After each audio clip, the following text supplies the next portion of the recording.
के साथ नाम दे।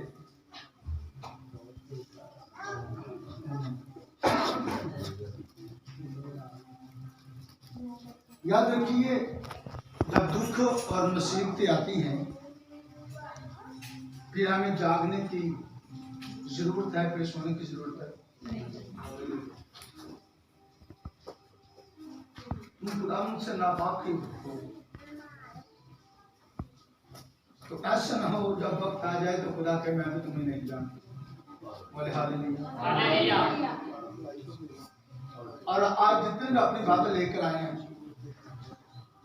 3 से 4 हवाले देखेंगे और सारे के सारे हमारे जिंदगी के लिए, हमारे घरानों के लिए, खानदानों के लिए, मुल्क के लिए, बहाली के लिए, मकसद के लिए, और हम देखेंगे। बोले हालेलुया। और याद रखिए, जरूर इसको नोटिस में लीजिए, नोटिस लिख सकते हैं, हवाले लिख सकते हैं और जाके अपने घर पर जाके पढ़ भी सकते हैं और अपने घराने को सुना भी सकते हैं। मैं सबसे पहले खुदावंद यीशु मसीह का शुक्र अदा करता हूं। कलाम का उसमें यूं लिखा है,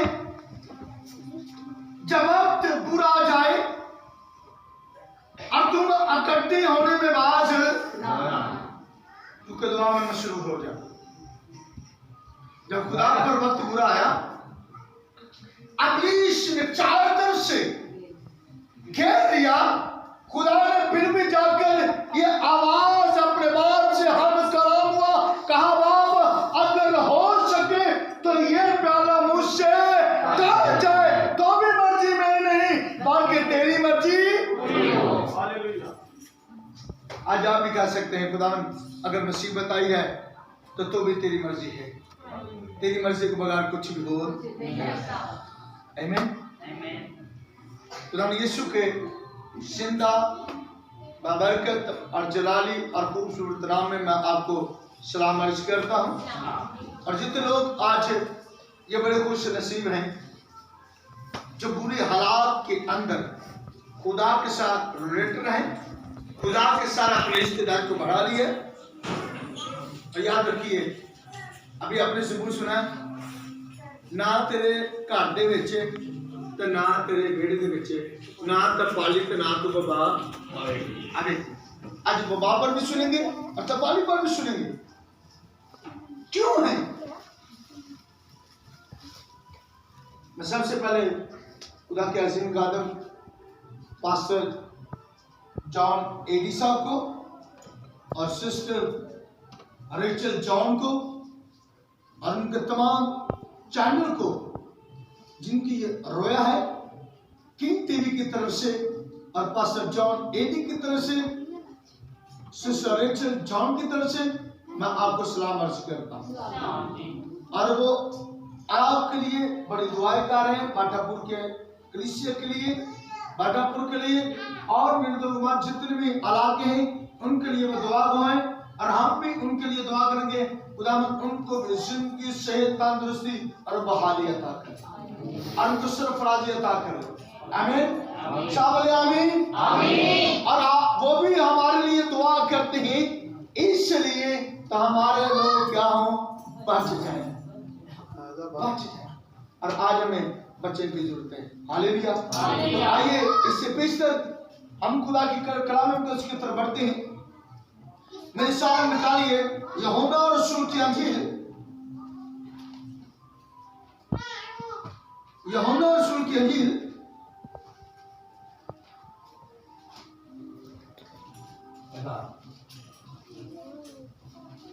उसका 10वां बाब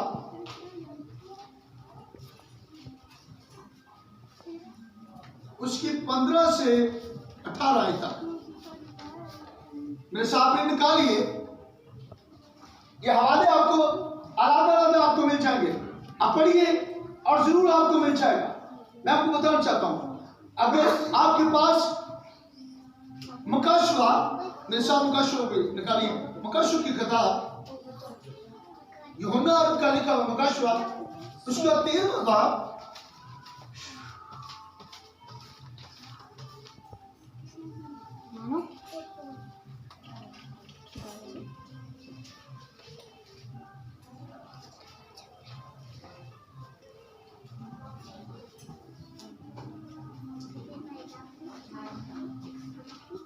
जी, उसके 18वीं आयत है, वो भी लिख लें।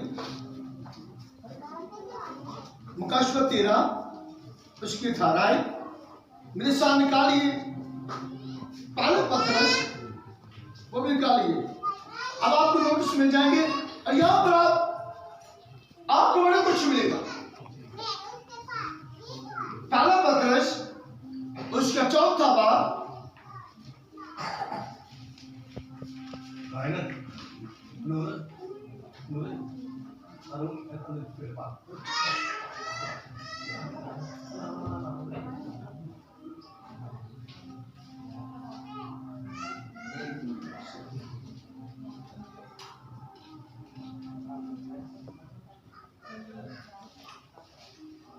उसका 4था बाब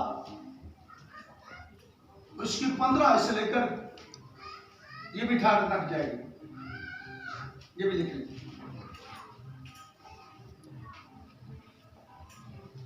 दूसरा तवारी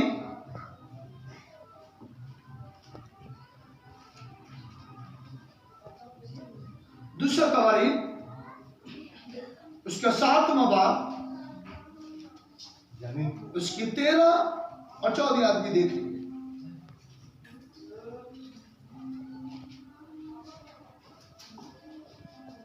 निकालिए जी।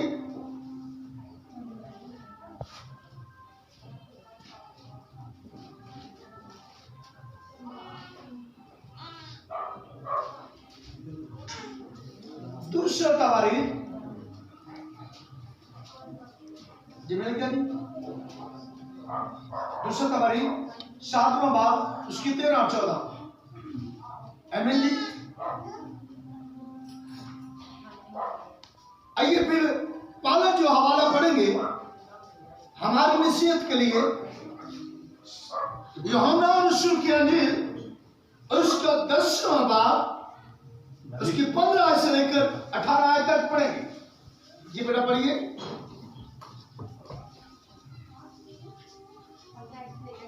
जी बेटा।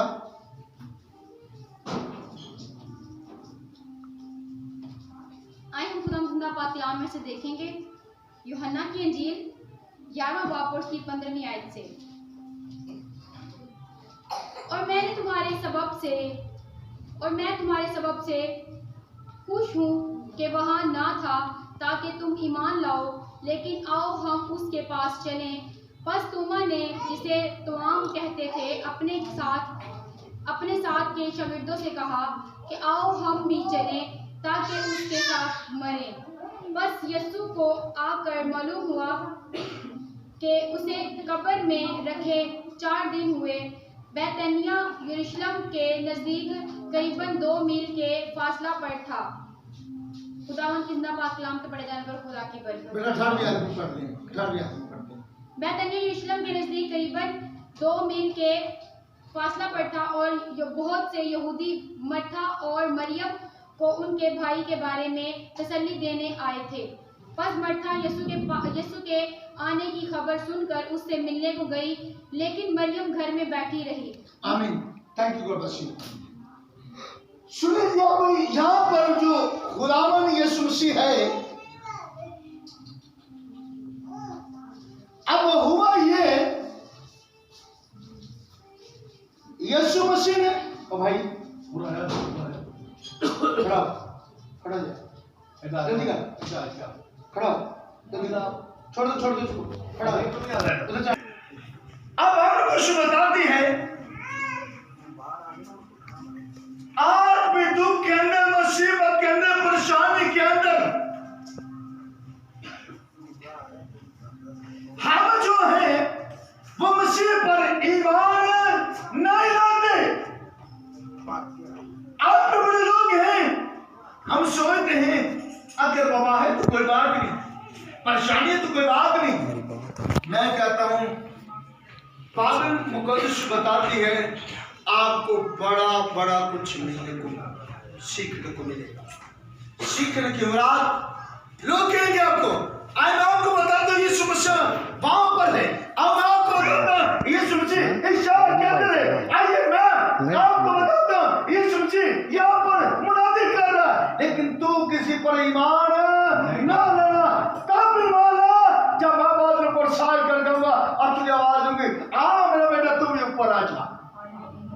हालेलुया।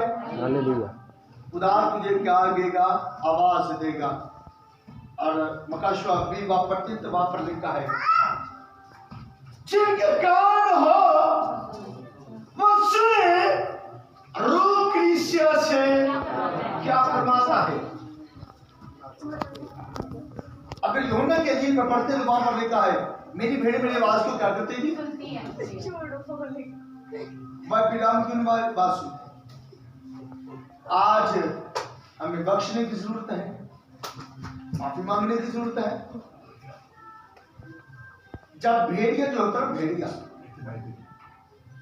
भेड़े चढ़ाने वाला, जब अपनी भेड़ को आवाज देता है तो भेड़ उसकी क्या करती है? कहती मेरे मालिक ने क्या दी मुझे? नहीं कोई नहीं उस्ताद कह रहा नहीं ये बना उस्ताद हमारी कहता अभी बना जो नाज कहानी है, आज 2 वक्त से ये चल रही है। ये किनकी चीज है?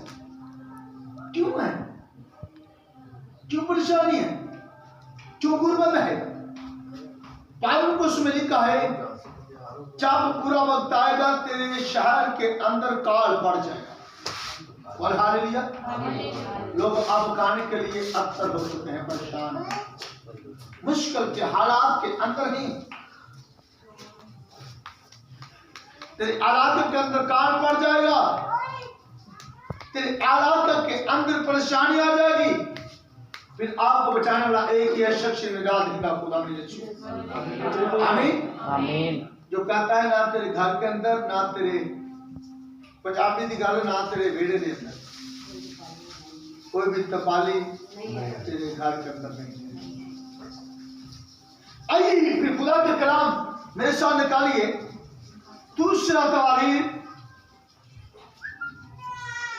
ये पढ़िए बेटा, यहां पर बैठ पढ़िए, सुनिए। 14वें आयत को शुरू करिए बेटा। जी बेटा। तब अगर मेरे लोग जो मेरे नाम से कहलाते हैं खाक साथ बनकर दुआ करें और मेरे दीदार की तालीब हो और अपनी बुरी राहों से फिरें, तो मैं आसमान पर से सुनकर उनका गुनाह माफ करूंगा और उनके मुल्क को बहाल कर दूंगा। पहली बात हालेलुया, बोले हालेलुया हालेलुया। खुदा यीशु मसीह फरमाता है, कासार होकर मेरे आगे क्या करना? झुक जाना, सजदा पाना और माफी मांग लेना, क्योंकि मैं माफ करने की कुदरत रखता हूँ, माफ करने वाला मैं हूँ। आका दो जहां का मालिक, कायनात को बनाने वाला खुदा रब्बुल फाद यूं फरमाता है, आ मेरे प्यारो, मैं तुम्हारे स्वभाव से ये तुम्हें फरमाता हूँ, तुम्हें कहता हूँ, याद रख, अगर तू तौबा करेगा, रुजू लाएगा, तो तेरा खुदा तेरी आसमान से आवाज सुनकर तेरे मुल्क को क्या कर देगा? खुदा आप मुल्क को बाहर करने की कुदरत रखता है। बोले हालेलुया। आइए फिर मेरे साथ निकालिए मकाशवा 13 उसकी 18वीं आयत में देखेंगे आगे क्या होने वाला है। याद रखिए, सुनिए, आगे बहुत सी मुसीबत आने वाली है और हम कहेंगे ये मुसीबत हमें मिल जाए और खुदा के नाम का इनकार करेंगे। सुनिए, पढ़िए बेटा। जो समझ रखता है वो इस हैवान का आदत गिन ले, क्योंकि वो आदमी का आदत है और उसका आदत 666 है। बोले हालेलुया। आइए भाई खड़े हो, जल्दी से मेरे सुनिए जी, ये पेज पकड़े यहाँ पर सुनना जी, जो मैंने अभी आपको दिखाया और अभी आप देखेंगे, क्या ये सच है? तो ये खुदा ने पहले से ही आवाज कर दी, खुदा को पता था वो आदमी आपको बड़ा कुछ दिखाएगा। हालांकि वो ये भी करेगा, आसमान से आग को क्या कर देगा? मैं नहीं करता।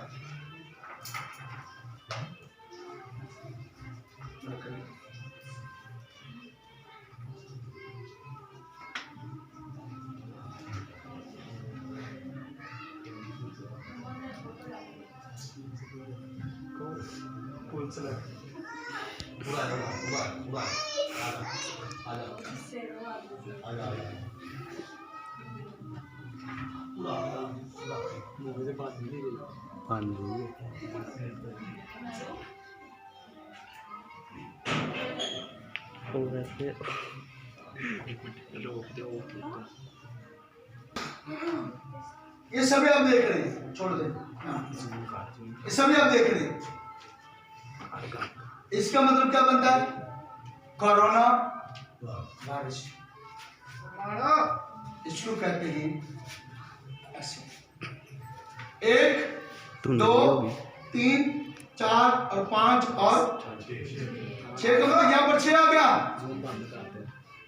मुझे बताएं 15 30 और 15 45 और 21 कितने बन गए जी? कितने बन गए जी? यहाँ पर क्या बन गया जी? ये क्या बन गया जी? ये इब्लीस की मोहर है। आपको बड़े लोग कहेंगे हाथों और पांव, हाथों और माथे पर छाप लो। मैं आपकी मसीह का गजब से बचा लूंगा। आपका बिल्कुल पर ईमान है जब तक आपको ट्रिपल शामिल की मोहर ना लग जाए। मैं मोहर लूंगा तो इसकी 4 लूंगा, इसकी लूंगा, इसलिए तो मेरे जिंदा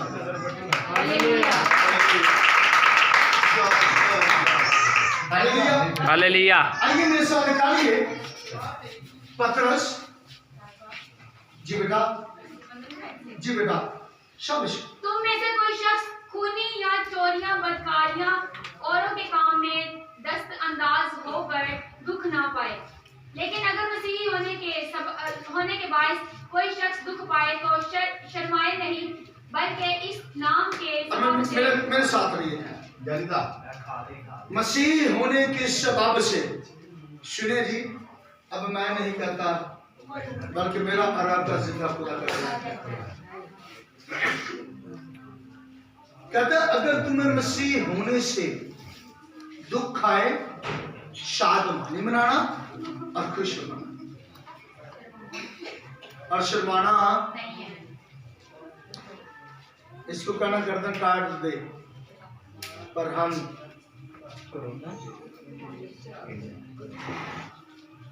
इसकी मोहर को अगर लेंगे तो इसकी मोहर लेंगे, इसको हम ऐसे बोले हालेलुया। ट्रिपल शामिल की मोहर लेंगे तो आप भाग जाएंगे।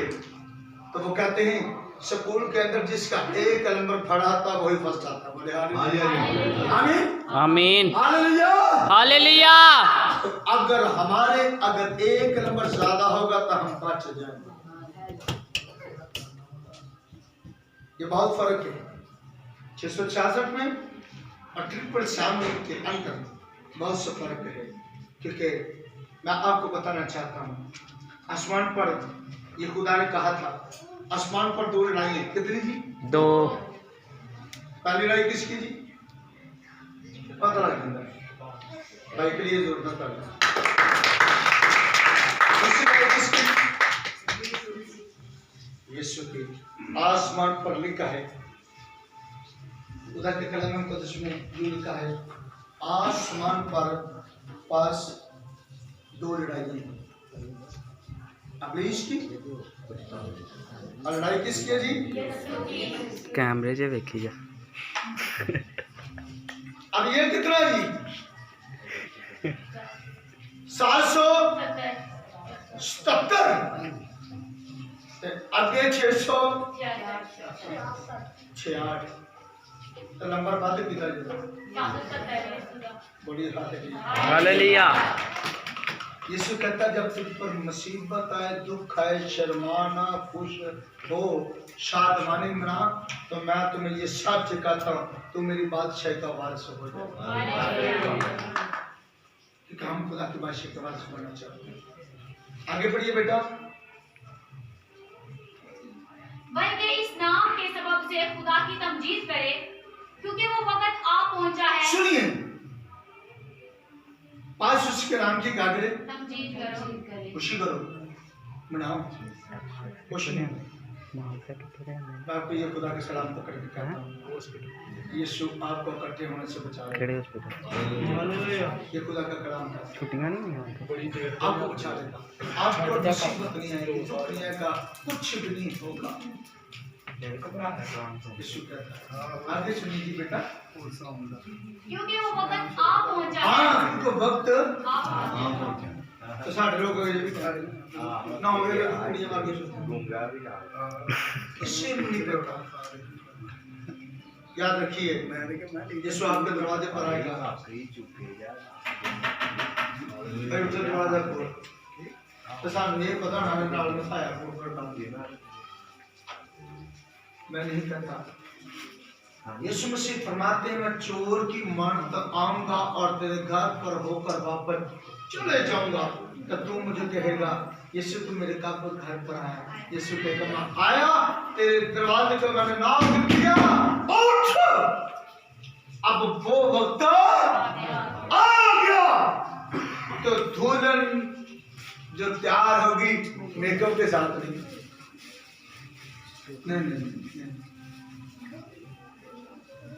जो इस तरह कलाम को खोल के पढ़ेगी और वो कहेगा हाँ मेरा बेटा मेरे साथ आसमान पर तो ही खुशी मनाएगी। क्योंकि खुदा का कलाम फरमाता है, ये जो कलाम है ला तब्दील ला सवाल मोहब्बत करने वाला। यीशु मसीह फरमाता है मेरे साथ वो ही जाएगा जो दुल्हन तैयार होगी। तो वो दुल्हन जी अगर 10,000 देख रहे पार्लर से तैयार होंगे, वो दूल्हा नहीं है जो पार्लर से तैयार बन जाता है। याद रखो ये वो दूल्हे की बात है जो एक ही जमात का, एक ही इलाके का, एक ही कबीले का, एक ही शहराब का वही बादशाह मेरा और आपका मसीह जो कहता है मैं दुल्हन को लेने के लिए आऊंगा क्योंकि मैं अच्छा तुम्हारा दुल्हन मैं हूं, मैं तुम्हारा दूल्हा।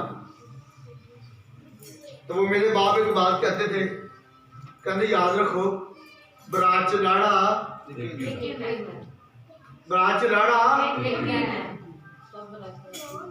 तो वो एक ही है मेरा और आपका यीशु।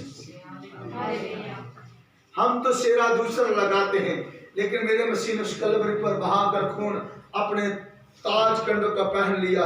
वो कहता यही मेरा सेरा है, इसलिए तुम अपने धुलों को लेने के लिए आइए। उस बाप के उस हाथों की तरफ देखिए, उसकी मुसीबतों को देखिए, जिसने मुसीबत को उठाया। जब यहूदी मारते हैं तो उसकी आंखों के ऊपर पट्टी बांधता है, पट्टी रखते हैं और उसको ये कहते हैं बता कैसे मारा। वो कहता मैं ये नहीं जानता लेकिन मैं जानता हूँ लेकिन बताऊंगा नहीं। इसलिए तो मैंने अपने बाप को कहा बाप अपनी उम्मत के लिए इनको माफ कर। बस मेरे बाप ने मुझे कहा, मैंने अपने बाप को कहा बाप अगर हो सके तो क्या ये मुझसे पहला टाल सकता है, लेकिन तो भी मर्जी मेरी नहीं बल्कि तेरी मर्जी। आइए अजीज भाइयों, आज मुझे और आपको भी खुदा यही कहता है अगर आपको मुसीबत आए, दुख आए, शर्माना, खुश हो, शादमानी माना और अपने घर के अंदर अपने बच्चों को ले, अपने घरानों को ले। जैसे मैं आपको बताना चाहता नूह नबी के दौर के अंदर नूह नबी के खुदा ने कलाम किया। नूह नबी को कहा आई नो मेरी बात को सुन ले, मेरी आवाज पर भारी कान चुका। आज वो कहता फरमा खुदावन तेरा बंदा सुनता है और खुदावन तेरी मेरी आवाज को सुन लिया। बता क्या करना चाहता?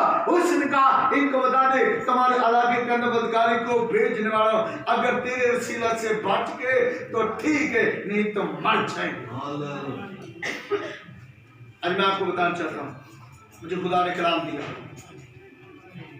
मुझे खुदा ने एक बात कही। कितने को पता है हर रोज मैं घर में बात कर रहा हूँ, सबको पता है। सबसे पहले भाई वसीम के घर पे की, फिर मैंने भाई साहब के घर पे की, वहां पर मेरा भी घर शामिल आता है। वहां पर बात की रात का हमने भाई गुलजार के घर पे की, उनके पूरे खानदान को इकट्ठा किया। याद रखिए, अपने घरों पर ऐसे बुलवाते नहीं। और मैं आपको बताना चाहता हूँ, आपके घर के अंदर बीमारी यहाँ से 100 बंदा भी गुजर जाए, आपके घर के अंदर नजदीक में है।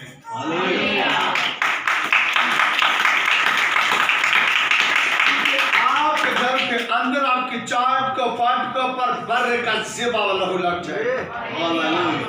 उसने कहा मैं अपने लहू को मैंने बहा दिया, और इसलिए तू और तेरा घराना निजात पा जाए।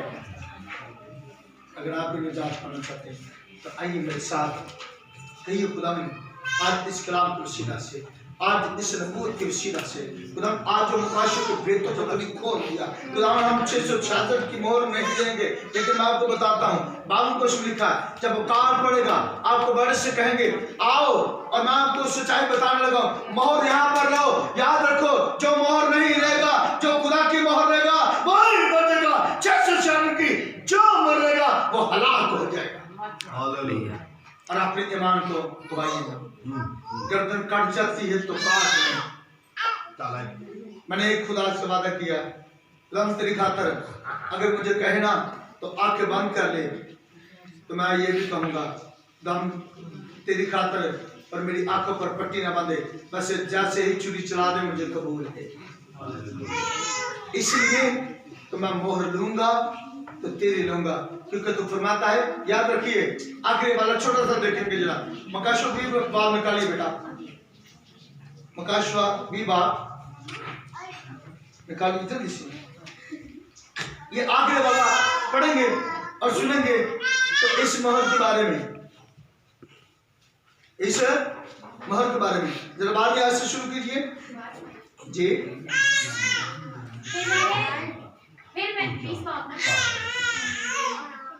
फिर मैंने छोटे बड़े सब मुर्दों को उस तख्त के सामने खड़े हुए देखा, और किताबें खोली गई। फिर एक और किताब खोली गई, यानी किताबे हयात, और जिस तरह उन किताबों में लिखा हुआ था उनके ईमान के मुताबिक मुर्दों का इंसाफ किया गया। और समुंदर ने अपने अंदर के मुर्दों को दे दिया, और मौत और आलमे अरवाह ने अपने अंदर के मुर्दों को दे दिया, और उनमें से हर एक के अमाल के मुआफिक उसका इंसाफ किया गया। फिर मौत और आलमे अरवाह आग की झील में डाले गए। ये आग की झील दूसरी मौत है, और जिस किसी का नाम किताबे हयात में लिखा हुआ ना मिला वो आग की झील में डाला गया। सब कहिए खुदा में आमीन। आमीन। यहाँ पर खुदा का कलाम कहता है,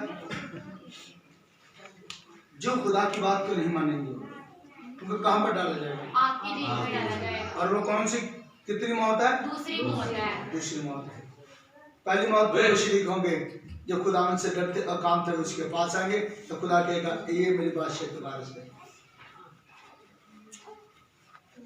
अगर आज किताबे हयात के मालिक बनना चाहते हैं, नाम लिखकर मरना चाहते हैं, तो याद रखिए ये आपका वैसे ही नाम लिखा जाएगा जैसा हुकूमत ने आपको एक रिकॉर्ड आपका रखा है। वो कहते जब तक आपका आईडी कार्ड ये नहीं होगा आप पाकिस्तान के रहायशी, इस मुल्क के रहायशी नहीं, तो आइए फिर उस मुल्क के रहायशी बने जो किताब में कहता है जिस किसी का किताब हयात में लिखा हुआ नाम मिला वो आगे झील में ढाला जाएगा। उस मुल्क के वारिस बन जाए जब आपको खुदा लेने के लिए आएगा। खुदा मुझे और आपको और आपके घराने को और तमाम सुनने वालों को, तमाम अमल करने वालों को, तमाम पढ़ने वालों को खुदा खास इनके 30 गुना नहीं 60 नहीं बल्कि 100 का गुना आपको क्या दे, फल दे। और खुदा इसको कलाम की वसीला से बरकत से बात करें। सब बोले आमीन।